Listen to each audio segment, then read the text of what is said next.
Good afternoon, I'm Raylene Ramsey. This is your afternoon news fix for Thursday, the 30th of October.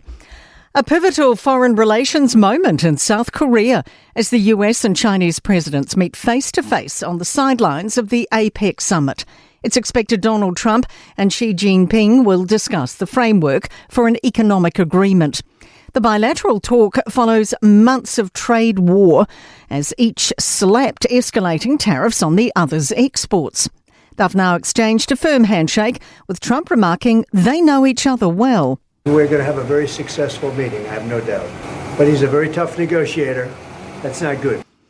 A National Immunisation Week starts on Monday as the country plunges further into a measles outbreak. Health New Zealand's reported 2 new infections in Auckland to a national total of 13. One is a close contact of a previous case, but the other has no known links so far. Public Health Service National Director Nick Chamberlain says next week is about boosting vaccine coverage, as that is our best defence. Measles is one of the most infectious diseases on the planet. If you're in a room with someone with measles and you're not immune, there's a 90% chance you'll get it.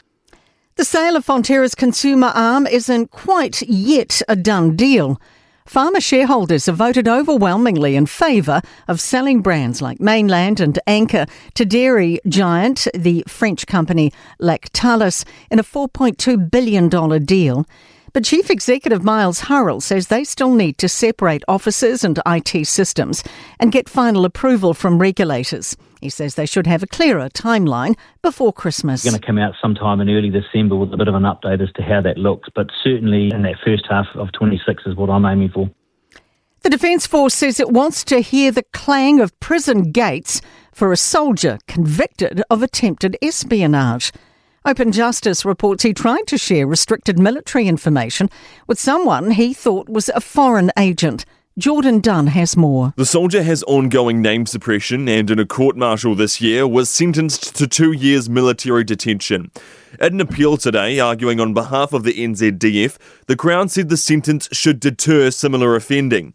Lieutenant Colonel Robert Gogul told the court the only available punishment to achieve that is imprisonment. The court has reserved its decision. Small businesses have had 4 straight months of sales growth after harsh economic times. The Xero Small Business Insights report shows positive signals of improvement in the September quarter. The South Island appears to be faring better than the North, with Canterbury and Otago reporting the best sales.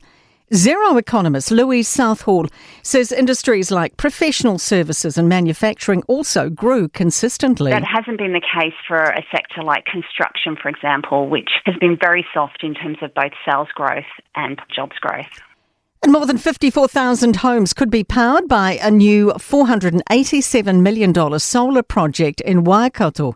Genesis Energy's announced plans to acquire and develop a solar farm near Rangariri. To sport, and Netball New Zealand is under fire from within. As current and former staff tell the Herald, the organisation is challenging and secretive, putting pressure on the health of personnel. The football Ferns have been outclassed by the United States and Missouri, losing their friendly 6-0. And the chances of Rebel Rugby competition R360 attracting a marquee star have increased majorly, with news Melbourne Storm fullback Ryan Pappenhausen is a free agent, being granted an early release from his league contract. That is your latest news fix. We'll have another update for you tomorrow morning from the Newstalk ZB newsroom.